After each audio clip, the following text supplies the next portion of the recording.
No Dia Internacional do Consumidor, Procon de Sara promoveu ação no centro da cidade. Articuladores políticos de Michel Temer no Congresso avisaram ao presidente que será inviável votar ainda este ano a nova pauta econômica do governo. Brasil é um país de referência quando o assunto é produção de vacinas.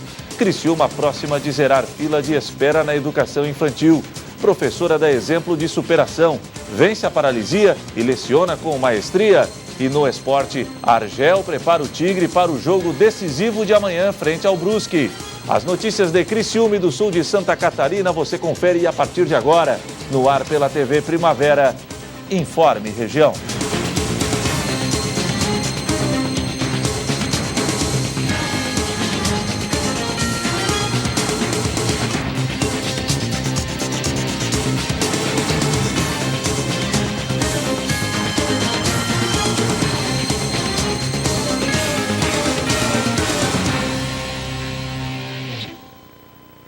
Hoje, quinta-feira, 15 de março de 2018. Para você que sintoniza a tela da TV Primavera, uma boa noite. No Dia Internacional do Consumidor, o Procon de Sara promoveu uma ação no centro da cidade. O evento precisou terminar mais cedo em virtude da chuva, mas foi de grande valia. Confira. Uma série de ações foi realizada ao longo da manhã desta quinta-feira para marcar o Dia do Consumidor em Sara. A data é comemorada em todo o mundo desde 1983 e registra o dia em que o presidente americano John Kennedy discursou há 56 anos pedindo mais direitos aos consumidores. All of us deserve the right to be protected against unsafe or worthless drugs and other products. The right to choose from a variety of products at competitive prices. Nós pensamos em utilizar dessa data, que é uma data tão importante, uma data para conscientizar o consumidor a respeito das suas relações de consumo, das suas aquisições de produtos e serviços. Pensamos em levar os serviços que nós prestamos aqui na sede do Procon para o centro da cidade.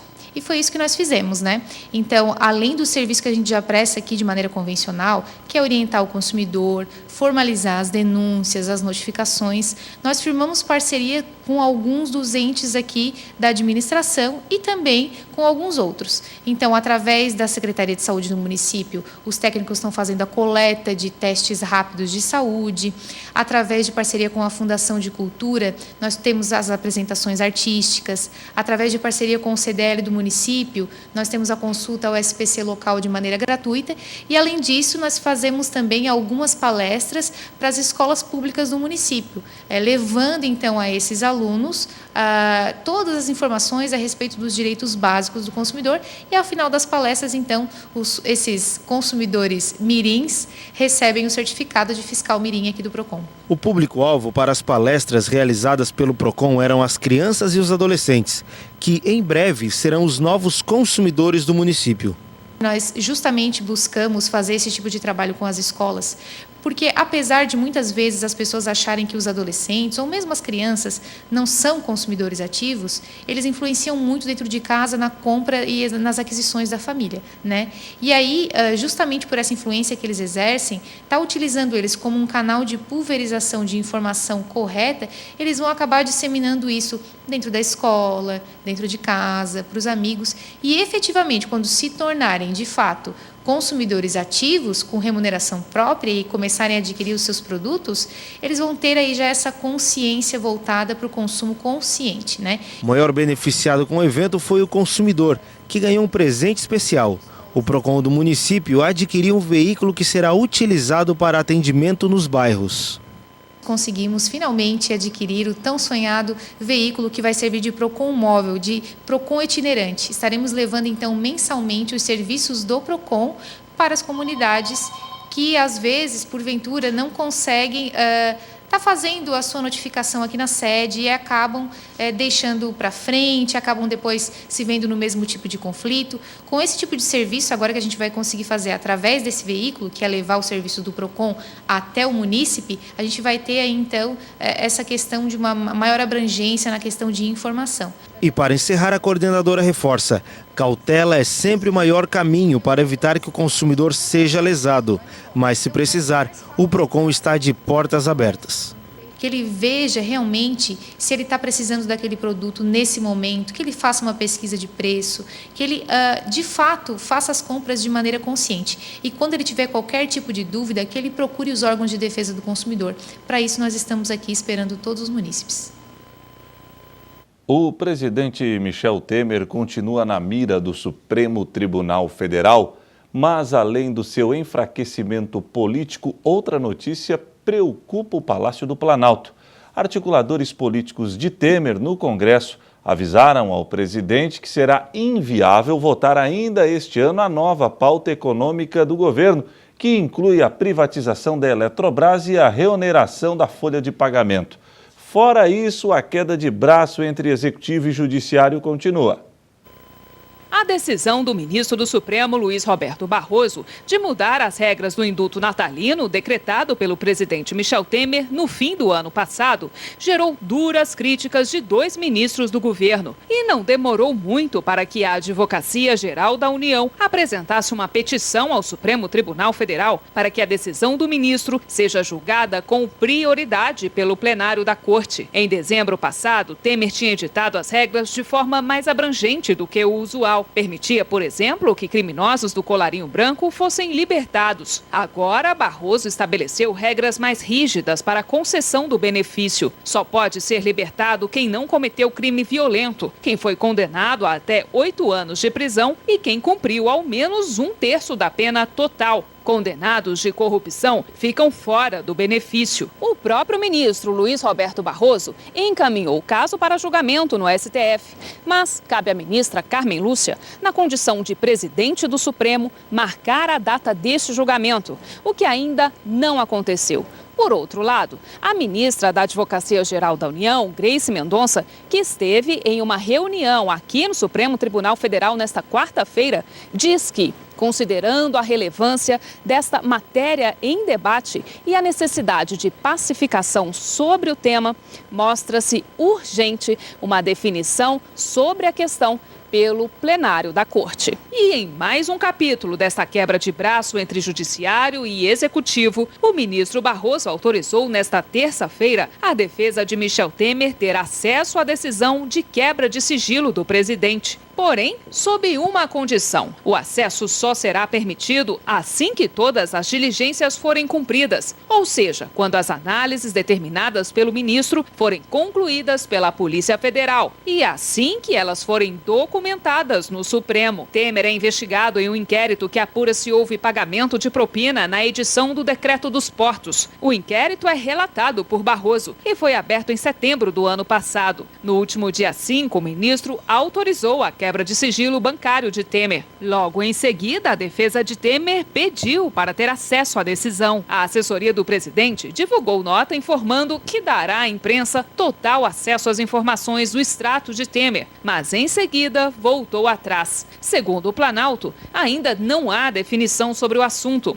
e a divulgação à imprensa está sob exame, em análise. E além do enfraquecimento político de Temer, que continua na mira do STF, outra notícia preocupa o Palácio do Planalto. Os principais articuladores políticos de Temer no Congresso avisaram ao presidente que será inviável votar ainda este ano a nova pauta econômica do governo, que inclui a privatização da Eletrobras, a reoneração da folha de pagamento, fim do Fundo Soberano e a simplificação do PIS/COFINS. A avaliação é de não haverá tempo hábil para a votação, com a Copa do Mundo e as eleições chegando. E porque também há resistência por parte dos parlamentares que querem discutir pautas positivas em ano eleitoral, como segurança pública e saúde. O governo ficou agora sem a reforma da Previdência e sem a votação das propostas que, em tese, ajudariam o país a retomar o equilíbrio das contas públicas. A seguir, secretária de Educação de Criciúma confirma: a cidade está próxima de zerar fila de espera na educação infantil.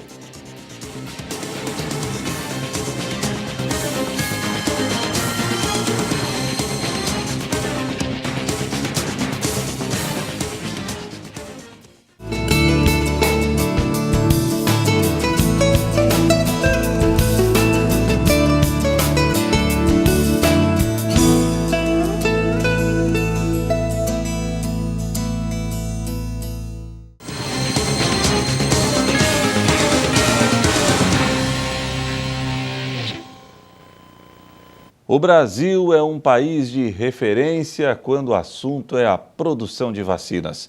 A rede pública de saúde oferece 25 tipos de imunização de forma gratuita, além de exportar as doses para mais de 70 países. O Felipe e a Lívia mostram orgulhosos a carteirinha de vacinação com todos os carimbos em dia. Hoje foi dia de ganhar mais um, o da febre amarela. A mãe dessa duplinha corajosa sempre deu preferência às vacinas da rede pública. Para ela, não há diferença alguma na comparação com as vacinas vendidas nos laboratórios particulares. Não. Você acha que são totalmente iguais? Totalmente iguais. Tá bom. E vocês, têm medo de tomar vacina? Eu tenho medo do negócio pontudo da vacina, é só isso que eu tenho medo, mas do resto não. Mas você sabe, é importante tomar vacina? Sim. Por quê? Porque se você não toma vacina, você pode ficar doente, você pode morrer, porque a vacina serve pra você não ficar doente. É melhor tomar vacina, né? Aham. E você, tem medo? Não. Já chorou? Não. Toma vacina? Toma qualquer uma. Ah, depende pra que a vacina é, né? Vamos tomar outra agora? Ah, não precisa. O Brasil é considerado uma referência mundial em produção de vacinas pela Organização Pan-Americana da Saúde. Anualmente são aplicadas 300 milhões de doses em todo o país. O Brasil oferece hoje 25 tipos de vacinas gratuitamente. Para a enfermeira do programa de imunizações de São Paulo, notícias falsas que circulam na internet sobre a eficácia das vacinas do sistema público geram receio de quem precisa tomar vacina. Nós somos realmente referência, por exemplo, na produção da febre amarela.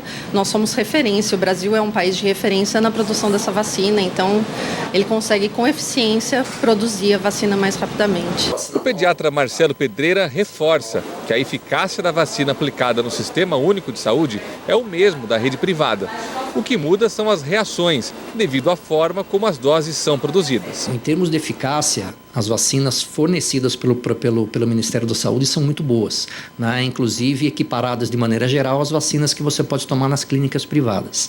A única diferença é que algumas vacinas das clínicas privadas, elas têm um poder um pouquinho mais global de eficácia do que as da rede pública, mas em termos básicos, da imunização básica, quem for vacinado com as vacinas fornecidas pelo Ministério da Saúde está muito bem vacinado, muito bem coberto, é o que a gente pode dizer. Uma vitória para a educação. Criciúma está próxima de zerar a fila de espera na educação infantil. Apenas 30 crianças entre 4 e 5 anos aguardam uma vaga nas escolas do município. Pela primeira vez na história, Criciúma pode zerar a fila de vagas na rede municipal de ensino. Atualmente, apenas 30 crianças esperam uma vaga nas séries iniciais, problema que pode ser resolvido até o próximo mês. Foi um trabalho que se iniciou lá em 2010, quando o nosso prefeito Clédio Salvaro era prefeito também, e nós começamos a colocar as crianças nas escolas, que até então elas estudavam em CEINs. Nós começamos a colocar a educação infantil nas escolas. Hoje nós temos 42 escolas que atendem educação infantil. No período integral, são mais de 3.000 crianças nas escolas e mais 1.900 nos CEINs.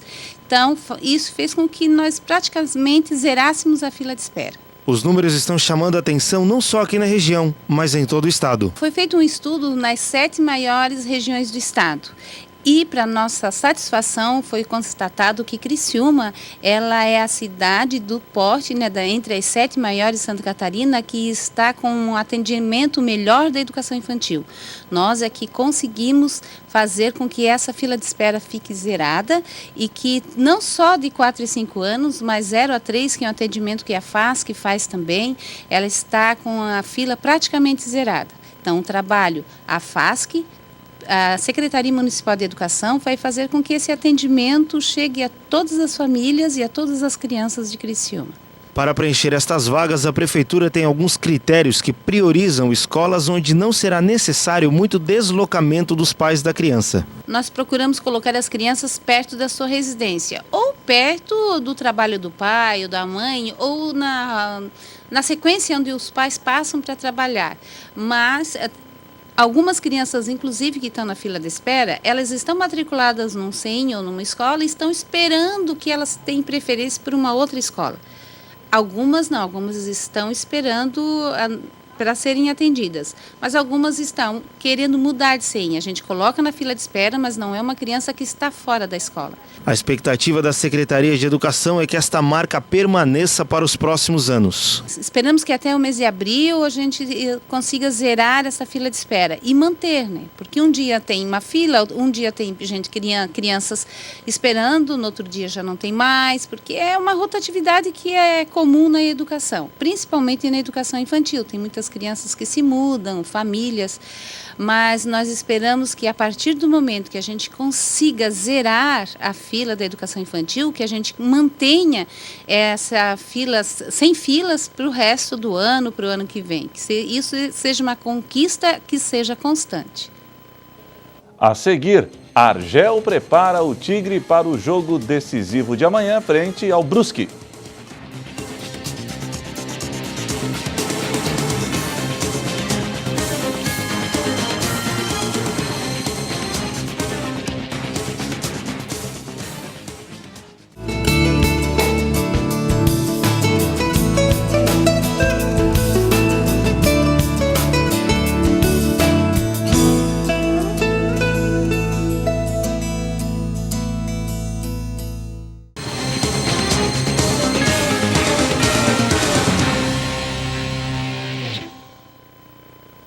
E nós vamos contar agora uma história de garra e determinação.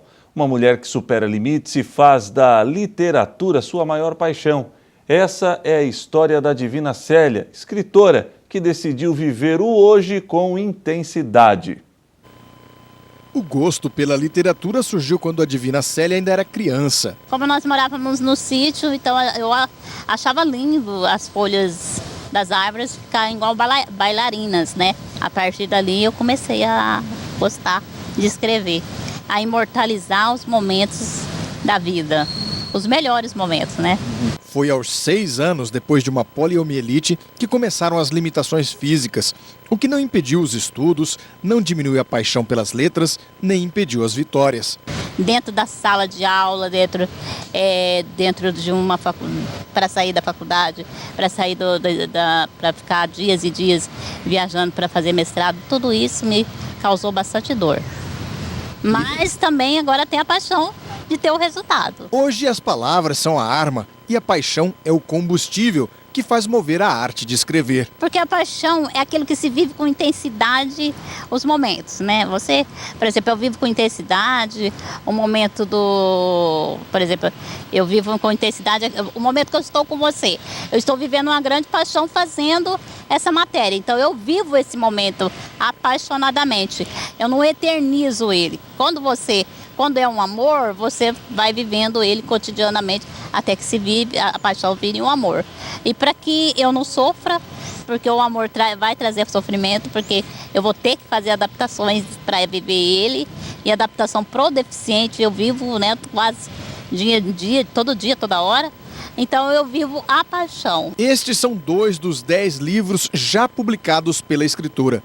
Vitórias parciais de uma luta que parece mais difícil que a que trava diariamente contra as limitações. O fato de ser cadeirante não impede nada.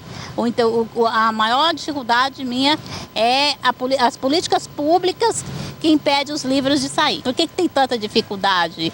Por exemplo, assim, para me conseguir estar aqui, eu preciso de diárias, né? A Secretaria da Cultura da minha cidade não patrocina nem diária minha. Então isso assim, é um obstáculo. Eu tenho que estar aqui por conta própria, eu tenho que estar aqui lutando por meu objetivo, com pequenos patrocínios que surgem. Professora, escritora, mulher. Esqueça as limitações da cadeira de rodas. O exemplo vem da dignidade. Eu criei um respeito por mim mesmo. Eu criei uma paixão pela minha cadeira de roda, eu criei uma paixão pelo jeito meu de ser. Mas é a mesma coisa, a outra deficiente, a mulher deficiente, que seria o ideal, não ficasse bitolada em pedir, em mendigar amor, em mendigar atenção. Ela corresse atrás daquilo, que elas vivam a paixão dentro do coração delas com intensidade, sem esperar o amanhã. Agora vamos falar de esporte. Nesta sexta-feira, o Tigre entra em campo para tentar uma vitória diante do Brusque pelo campeonato estadual. é o tricolor seguindo na luta contra o rebaixamento. Nem a chuva impediu o técnico Argel de colocar a boleirada para treinar para o importante confronto desta sexta-feira diante do Brusque. Cheio de mistérios, o comandante Carvoeiro não quis dar muitas pistas sobre o time que inicia o duelo. Nós vamos trabalhar agora, né? E, consequentemente, o time que a gente colocar no campo é o time que a gente vai usar durante a partida. A gente não costuma esconder a escalação. O time que treina é o time que joga. Então, a gente vai colocar agora o time para treinar, vamos fazer um trabalho tático. E essa equipe que a gente colocar é a equipe que começa o jogo amanhã. Fora da zona do rebaixamento, porém sem deixar de correr riscos, Argel faz as contas para livrar o Tigre do maior vexame da história do clube. Nós precisamos de 3 vitórias. Essa é a conta. Nós jogamos 3 jogos dentro de casa. Nós temos um confronto direto amanhã. É um adversário direto da gente. A gente conseguindo a vitória e fazer prevalecer o fator casa, que é importante na competição, a gente troca de lugar com o Brusque amanhã. A gente empata em número de pontos, a gente empata em número de vitórias e a gente fica com o saldo 1 a mais que eles. Então a gente automaticamente passa por eles, toma o lugar deles. Então é um jogo de 6 pontos amanhã, é um jogo importantíssimo para a gente. Nós temos 6 jogos ainda, 5 jogos, desculpa, são 3 em casa e 2 fora. E se você ganhar os 3 dentro de casa, são mais 9 pontos, com 13 que nós temos são 22. É aquela média que nós falamos, 21, 22, para você buscar permanência na competição. Sem querer olhar para os adversários diretos na briga contra o rebaixamento, o comandante Carvoeiro quer mesmo focar no Criciúma. Para Argel, se o Tigre fizer a sua parte, não irá ser rebaixado. E o Heriberto Wilson e a torcida serão importantes nesse processo. O melhor resultado sempre é o nosso, não é o dos outros. A gente tem que se preocupar com a gente. Não dá para ficar pensando nos outros. A gente depende da gente. Nós temos, bem conscientes, sabemos que nós temos que ganhar os 3 jogos dentro de casa. E ainda temos 2 jogos fora de casa para buscar alguma coisa. Também nós não estamos se desfazendo desses 2 jogos. Nós não estamos se desfazendo a jogar com o Avaí, a jogar com o Joinville. Não, são clássicos e a gente pode e tem condição de ir lá em Floripa ganhar do Avaí. Temos condições de ir lá em Joinville ganhar do Joinville. Mas os 3 jogos que nós temos dentro de casa, a gente precisa principalmente fazer o dever de casa. Prevalecer o fator casa, que é importante.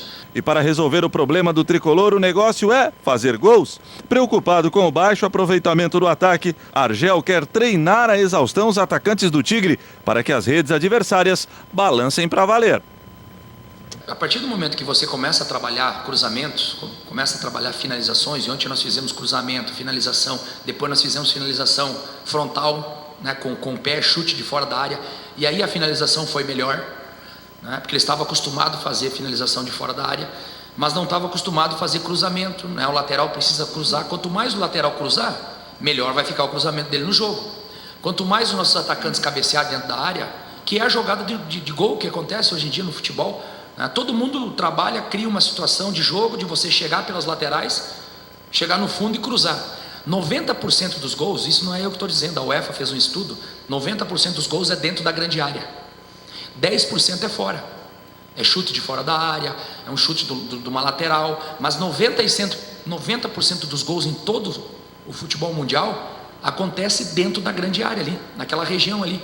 Então é ali que a gente tem que tratar de trabalhar a parte ofensiva e tratar também de trabalhar a parte defensiva. E o Informe em Região desta quinta-feira fica por aqui. Muito obrigado pela sua audiência e até amanhã, se Deus assim permitir. Boa noite.